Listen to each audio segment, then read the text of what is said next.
কখনো লাল বা কমলা অথবা কখনো গোলাপি বা নীল রঙের আভা ছড়ায় এই লেক বা হ্রদ। প্রকৃতির এই অসম্ভব সুন্দর দৃশ্য দেখতে যত সুন্দর তত বেশি ভয়ঙ্কর। এত সুন্দর প্রাকৃতিক সৌন্দর্য বিশিষ্ট লেক বা হ্রদ কেন এতটা ভয়ঙ্কর? চোখে না দেখলে বিশ্বাস করা কঠিন।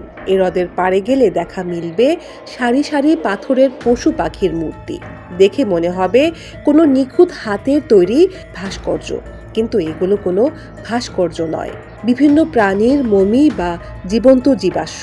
এই লেকের পানিতে নামলেই পাথর হয়ে যায় পশু পাখিরা। বলছি আফ্রিকার তানজানিয়ায় অবস্থিত ন্যাট্রন লেক বা ন্যাট্রন হ্রদের কথা। মাত্র 10 ফুট গভীরতার এই হ্রদটি প্রায় 57 কিলোমিটার দীর্ঘ ও 22 কিলোমিটার প্রস্থ। এই হ্রদটি যেন মৃত্যুর ফাঁদ। কিন্তু কেন? কি এর রহস্য?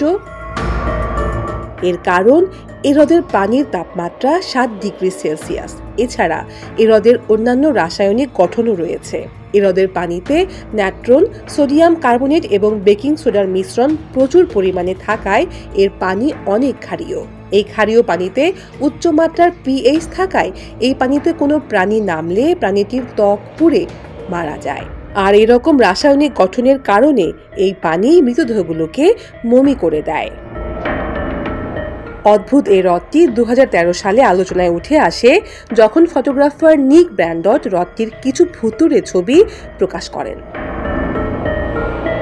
ছবি দেখে ব্র্যান্ডট ধারণা করেন প্রাণীগুলো হয়তো হ্রদের জলে আলোক প্রতিফলনের কারণে ভুলক্রমে পড়ে যায় ও পাথরের মতো শক্ত হয়ে যায়।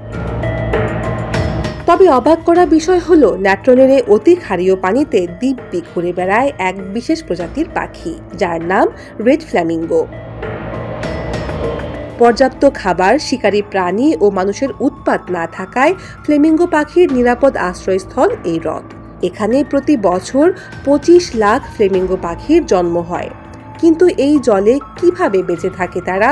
সেই রহস্যের সঠিক সমাধান মেলেনি আজও। নাজনীন লাকি, সারাবাংলা.net।